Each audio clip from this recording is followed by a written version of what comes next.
अस्सलाम वालेकुम, welcome to my new video introduction to statistical theory part 1। Sher Mohammad Ali Chaudhary का हम लोग के एक्सरसाइजेज हम सॉल्व कर रहे हैं। आज हम करेंगे क्वेश्चन नंबर 6.50। ठीक है, इसके अंदर इसकी प्रोबेबिलिटी है कि 3 आदमियों ने एक टारगेट को हिट किया है।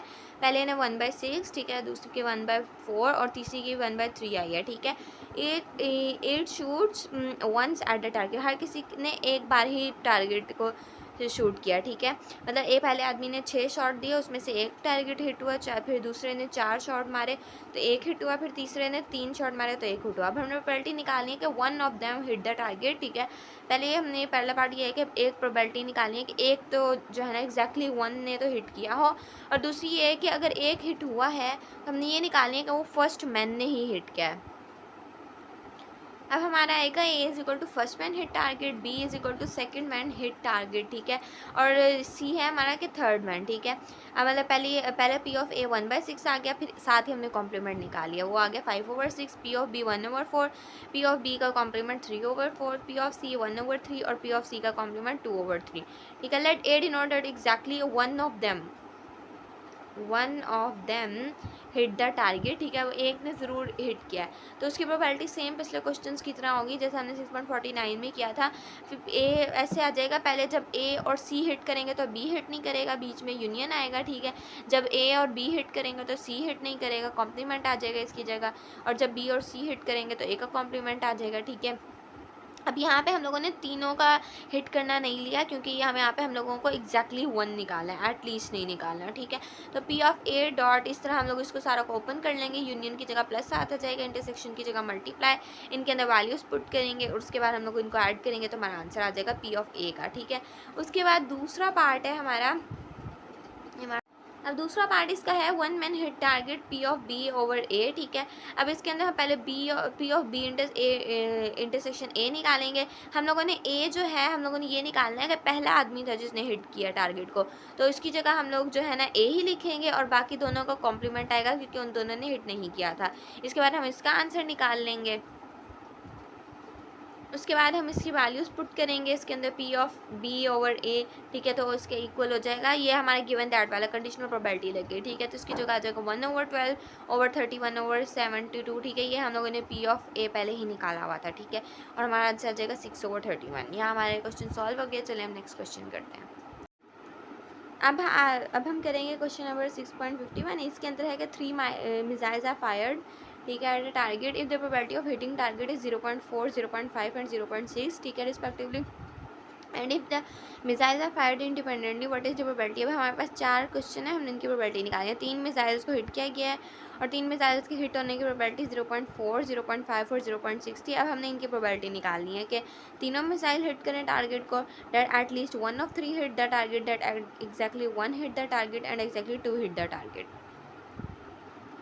अब हम यहाँ पे लिखेंगे पी ऑफ ए की प्रोबेबिलिटी है 0.40। ठीक है, और तो साथ साथ हम कॉम्प्लीमेंट निकालते जाएंगे। ठीक है, पी ऑफ ए उसका कॉम्प्लीमेंट, पी ऑफ बी उसका कॉम्प्लीमेंट, पी ऑफ सी उसका कॉम्प्लीमेंट। ठीक है, अब पहला है कि ऑल मिसाइल्स हिट टारगेट, तो अब ऑल ने हिट किया तो इसमें कोई भी कॉम्प्लीमेंट वाला नहीं आएगा, और साथ हम इनका इंटरसेक्शन ले लेंगे। इंटरसेक्शन लेंगे का मतलब होता है मल्टीप्लाई करना, मल्टीप्लाई करेंगे तो हमारा आंसर 0.12 आ जाएगा। उसके बाद दूसरा पार्ट है कि at least 3 hit the target, at least one of them hit the target. अब एटलीस्ट है तो हम ऐसे करेंगे 1 माइनस कर देंगे, और तीनों उन्होंने कहा है कि एक ज़्यादा हिट करे लाजमी, तो हम ऐसे करेंगे 1 माइनस तीनों के ना हिट करने की प्रोबेबिलिटी निकाल लेंगे, उसके अंदर से माइनस करेंगे 1 तो हमारा आंसर आ जाएगा। जो हमारा आंसर होगा वो हमारा एक तीनों में से एक के हिट होने की प्रोबेबिलिटी है। ठीक है, उसके बाद है ये हमारा इन सारों को हम लोगों ने मल्टीप्लाई किया, मल्टीप्लाई करने के बाद जो हमारा आंसर आया वो हमारा 0.1 में, उसको हमने 1 में से माइनस कर दिया तो हमारा आंसर आ गया 0.88। ठीक है, उसके बाद थर्ड है हमारा एग्जैक्टली 1 हिट टारगेट। अब एक ने लाजमी किया है टारगेट को हिट, तो हम लोग ऐसे करेंगे कि ए पी ऑफ ए को हमने ऐसे ही ले लिया, बाकी दोनों कॉम्प्लीमेंट ले लिए। ठीक है, फिर हम लोग ए और बी को कॉम्प्लीमेंट ले लेंगे, सी ऐसे ही ले लेंगे, उसके बाद ए का कॉम्प्लीमेंट और सी का कॉम्प्लीमेंट लेंगे, बी ऐसे ही ले लेंगे। ठीक है, इसके अंदर वैल्यूज़ पुट करेंगे, मल्टीप्लाई करेंगे और उसको ऐड करेंगे तो हमारा आंसर आ जाएगा 0.38। ठीक है, फिर उसके बाद फोर्थ पार्ट है एग्जैक्टली 2 हिट द टारगेट। अब जैसे ऊपर दो दो का कॉम्प्लीमेंट देते गए थे ना, इधर बस एक एक का कॉम्प्लीमेंट देते जाएंगे। लाइक जैसे ए और बी हिट हो रहा है तो सी नहीं हिट होगा। ठीक है, सी का कॉम्प्लीमेंट ले लेंगे, ए और सी हिट होगा तो बी का कॉम्प्लीमेंट ले लेंगे,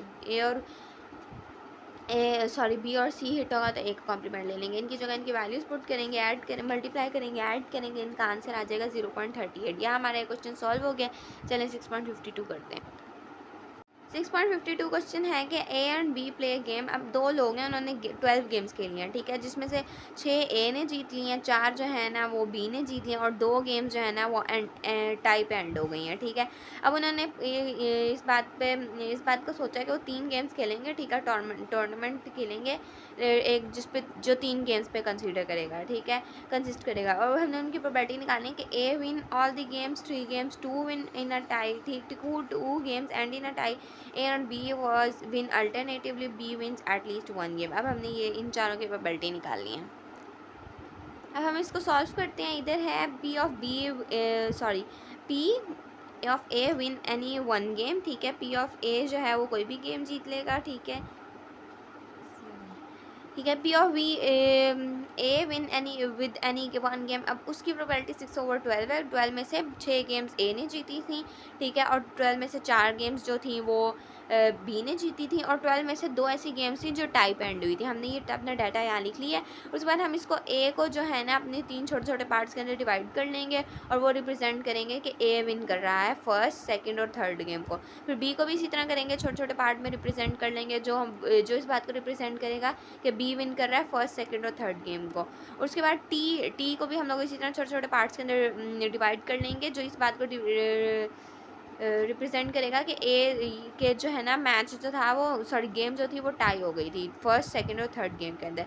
अब पी ऑफ ए निकालते हैं, वो हमारा है P of A win all the game. अब ए ने सारी गेम्स जीत ली थी, तीनों गेम्स जीती थी ए ने, तो P of A 1, P of A का intersection P of A 2 intersection P of A 3 आ जाएगा, ठीक है। इनकी जगह इनकी वैल्यूज़ पुट करेंगे, मल्टीप्लाई करवा देंगे, आंसर 1/8 आ जाएगा, ठीक है। उसके बाद दूसरा ये है कि दूसरा पार्ट में ये कहा गया था कि आपने ये निकालना है कि गेम टाई में एंड हो गई थी। अब उन्होंने कहा है कि 2 games and in a tie, ठीक है। अब 2 गेम्स एंड करनी है हमने टाई के अंदर, तो फिर 2 गेम्स हम लोग T1 और T2 इंटरसेक्शन और T3 का कॉम्प्लीमेंट ले लेंगे, ठीक है, प्लस T1 और T3 का इंटरसेक्शन और T2 का कॉम्प्लीमेंट, ठीक है, फिर T1 का कॉम्प्लीमेंट, बाकी दोनों का इंटरसेक्शन। इनके ने वैल्यूज़ पुट करेंगे, उनको ऐड कराएंगे, मल्टीप्लाई कराएंगे, तो हमारा आंसर आ जाएगा 5/72। अब है कि ए और बी अल्टरनेटिवली गेम को जीतेंगे, ठीक है, तो आएगा P of A1 intersection P of B2, ठीक है, फिर इंटरसेक्शन A3, ठीक है, plus P of intersection B1 ए का A2 के साथ और इंटरसेक्शन B3 के साथ, ठीक है। और उसके बाद इनके अंदर वैल्यूज़ पुट कर देंगे इनकी, ठीक है। उसके बाद इनको मल्टीप्लाई करवाएंगे, उसको ऐड करेंगे, तो हमारा आंसर 5/36 आ जाएगा। उसके बाद हमारा डी पार्ट है। डी पार्ट है कि P of B win at least 1 game. B ने एक गेम ज़रूर लाजमी जीती है, तो हम ऐसे निकालेंगे वो कि जो है ना 1 माइनस तीनों गेम्स B हार गया, ठीक है, हम मतलब तीनों को कॉम्प्लीमेंट ले लेंगे, B ऑफ 1 का भी, B ऑफ 2 का भी, B ऑफ 3 का भी। तो उसके बाद हम इन तीनों को कॉम्प्लीमेंट को मल्टीप्लाई करवाएंगे, जो आंसर आएगा उसमें से 1 माइनस कर देंगे, तो हमारा ये आंसर आ जाएगा कि P ऑफ B ने एटलीस्ट एक गेम लाजमी जीती है। यहाँ हमारी वीडियो ख़त्म हो गई है। नेक्स्ट वीडियो में मिलते हैं, तब तक के लिए अल्लाह हाफ़िज़।